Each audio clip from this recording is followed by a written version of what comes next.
Assalamualaikum warahmatullahi wabarakatuh. Kami dari kelompok 3 mata kuliah Sistem Pengendalian Manajemen. Di sini kami akan mempresentasikan hasil diskusi kami yang berjudul Ketatnya Sistem Pengendalian. Sebelumnya saya akan memperkenalkan anggota kelompok 3 terlebih dahulu. Saya Desti Riasan Sitika, selanjutnya ada Puspita Sari, selanjutnya ada Marifatul Nur Fatimah, selanjutnya ada Novia Ramhawati, dan yang terakhir ada Sylvia Octaviani. Baiklah, saya akan menjelaskan materi yang pertama, yaitu ketatnya sistem pengendalian. Ketatnya sistem pengendalian ini berasal dari peningkatan kemungkinan bahwa tujuan organisasi akan dicapai sehubung dengan apa yang diharapkan sistem pengendalian manajemen atau SPM jika tidak berada pada tempatnya. SPM yang lebih ketat seharusnya memberikan jaminan lebih bahwa karyawan akan bertindak untuk kepentingan terbaik organisasi atau perusahaan. Nah, secara konseptual, dalam implementasi yang efektif pada pengendalian ketat, manajemen diperlukan pemahaman yang baik bagaimana satu atau lebih objek pengendalian hasil tindakan dan personel memberikan kontribusi pada seluruh tujuan organisasi. Nah, materi yang selanjutnya yaitu tentang ketatnya pengendalian hasil.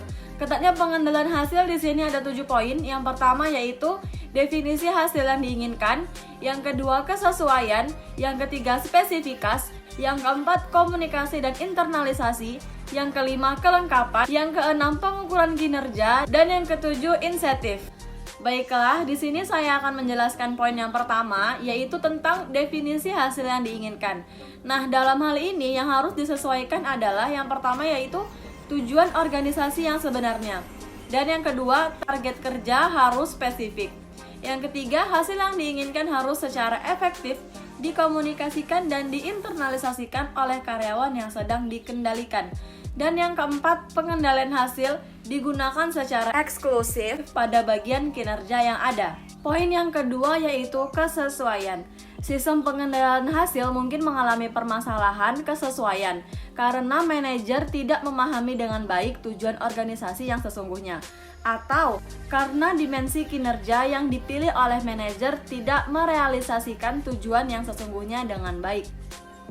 Nah, poin selanjutnya akan dijelaskan oleh Puspita Sari.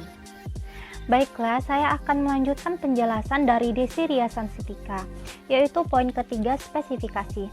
Nah, tingkat ketatnya pengendalian juga tergantung pada adanya prospek kinerja yang dijelaskan dengan istilah spesifikasi kinerja yang diharapkan atau target membutuhkan pemilihan dan perhitungan. Nah, selanjutnya poin keempat ada komunikasi dan internalisasi. Target kinerja harus dikomunikasikan secara efektif dan internalisasi oleh mereka yang diberi tanggung jawab berdasarkan prestasinya. Kemudian barulah pengendalian hasil dapat mempengaruhi kinerja. Nah, selanjutnya poin kelima yaitu kelengkapan.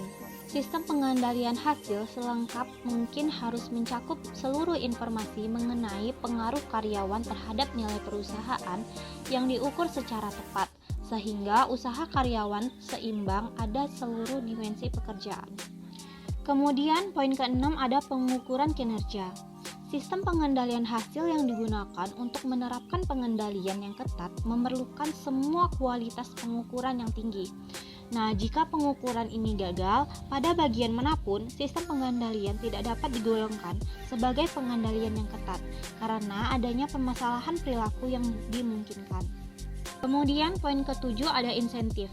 Pengendalian hasil mungkin menjadi lebih ketat jika imbalan dihubungkan secara langsung dan dengan pencapaian hasil yang diinginkan. Hubungan langsung berarti pencapaian hasil secara eksplisit dan jelas menjadi imbalan. Hubungan pasti antar hasil dan imbalan berarti bahwa tidak ada alasan yang ditoleransi. Pengukuran hasil sesuai dengan tujuan perusahaan untuk memaksimalkan nilai pemegang saham karena perusahaan telah sukses secara terus-menerus. Nah, baiklah, selanjutnya akan dijelaskan oleh Marifatul Nur Fatimah. Baiklah, saya akan melanjutkan ketatnya pengendalian tindakan.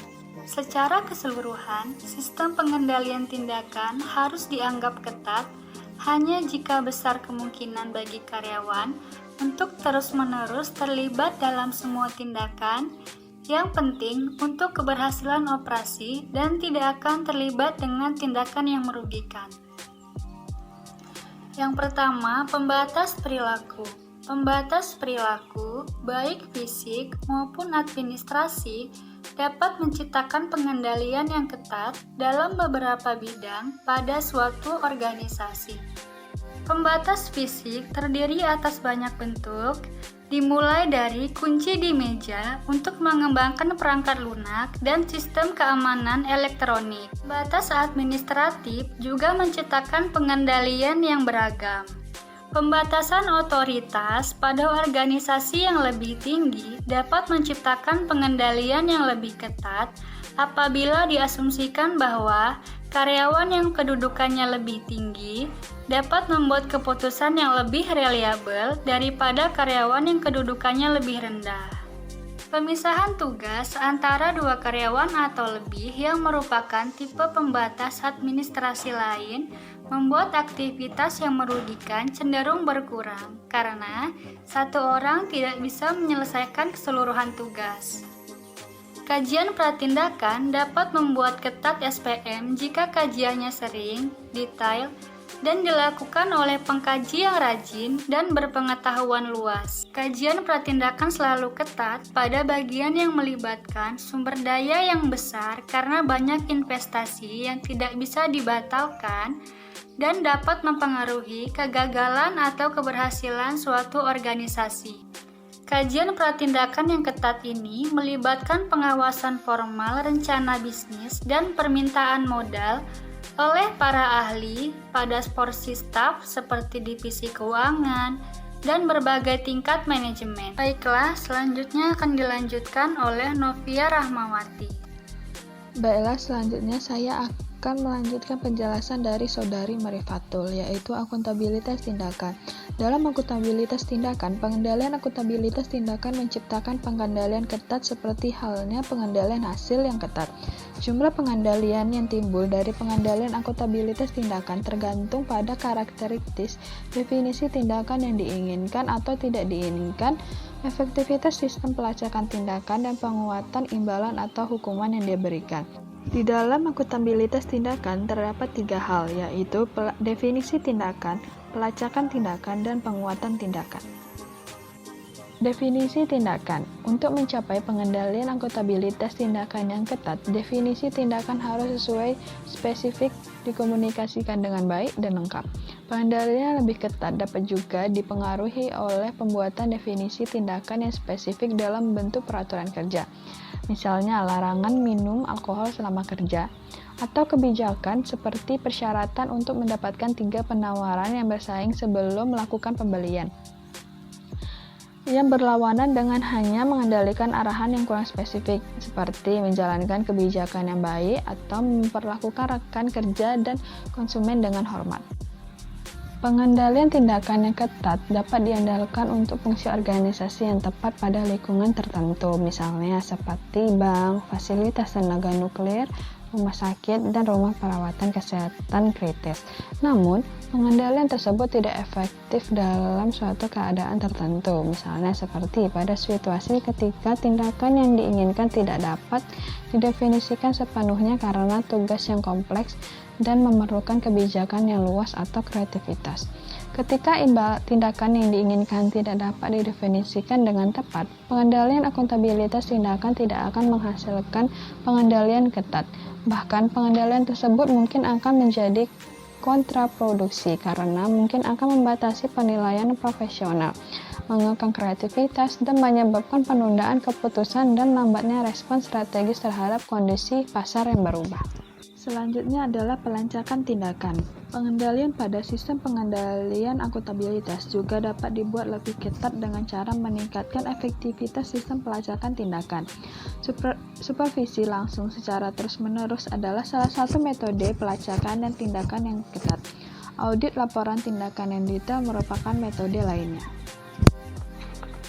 Selanjutnya adalah penguatan tindakan. Pengendalian dapat dibuat lebih ketat dengan membuat imbalan atau hukum menjadi lebih signifikan terhadap karyawan yang terlibat. Secara umum, maknanya bervariasi secara langsung dengan ukuran penguatan. Ketika imbalan atau insentif merupakan bentuk umum dari penguatan yang diberikan oleh perusahaan dalam penetapan pengendalian hasil. Hukuman atau tindakan disiplin adalah hal umum dalam penetapan pengendalian tindakan karena hukum tersebut saling melibatkan pelanggaran karyawan terhadap peraturan dan prosedur. Contoh pengendalian tindakan yang terkait akuntabilitas tindakan adalah seperti cara pengendalian tindakan perusahaan penerbangan komersial terhadap pilot mereka. Agar akuntabilitas tindakan menjadi ketat, semua elemen sistem pengendalian tindakan mulai dari definisi tindakan, pelacakan tindakan, dan penguatan tindakan harus didesain dengan tepat. Terkadang pengendalian tindakan terlihat menghambat efisiensi. Dengan demikian, usaha re-engineering yang terfokus pada penghambatan pada peningkatan efisiensi secara tidak hati-hati dapat merendahkan kajian pratindakan, segregasi tugas, bukti tertulis, dan rekonsiliasi yang tidak memberikan nilai tambah. Ketika pengendalian tidak memberikan nilai tambah, pengendalian tersebut dapat membantu mencegah hilangnya nilai perusahaan, bahkan dapat meningkatkan nilai tersebut, dan diharapkan dapat mencegah kerugian yang mungkin timbul dari skandal korupsi dan lain sebagainya. Selanjutnya, ketatnya pengendalian personal atau kultural. Pada beberapa situasi, sistem pengendalian manajemen yang berorientasi pada pengendalian personal atau kultural juga dianggap ketat. Dalam organisasi sosial dan volunteer, pengendalian personal biasanya menunjukkan jumlah pengendalian yang signifikan. Pengendalian personal atau kultural yang ketat juga ada pada organisasi yang berorientasi laba. Keberadaannya pada perusahaan keluarga yang kecil merupakan hal umum ketika pengendalian personal mungkin menjadi efektif karena adanya rasa saling melengkapi atau kesesuaian antara keinginan organisasi dan keinginan individu yang ingin mereka capai. Contohnya, pengendalian yang digunakan pada area produksi Wabas National Corporation adalah sebagai berikut. Yang pertama ada walk and talk interview, yang pelamarnya mulai mengamati kecepatan pabrik yang tidak terkendali. Yang kedua, rencana insentif kelompok, termasuk rencana pembagian laba yang memberikan 10% pendapatan setelah pajak kepada karyawan dan rencana pensiun yang didasarkan pada kontribusi margin laba. Yang ketiga, pelatihan yang diperlukan. Karyawan baru didorong untuk mengambil 2 kelas yang waktunya telah mereka tentukan sendiri dan akan diberi imbalan berupa kenaikan gaji. Di sisi lain, pengendalian personel seringkali lebih stabil.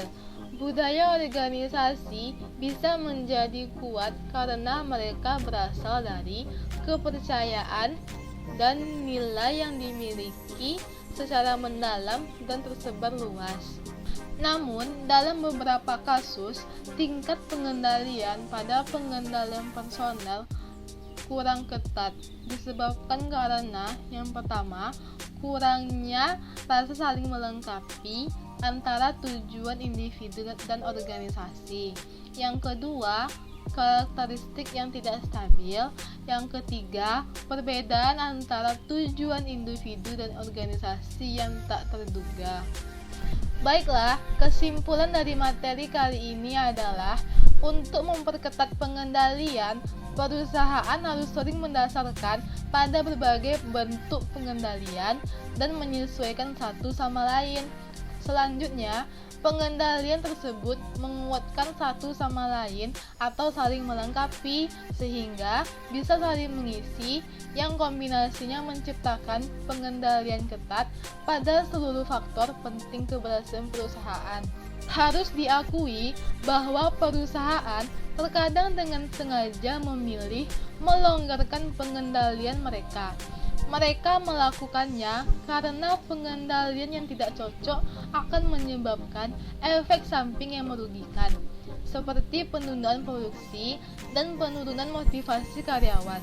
Itu merupakan efek samping yang menyebabkan banyak orang memiliki perasaan negatif ketika mereka hanya mendengar penyebutan pengendalian ketat.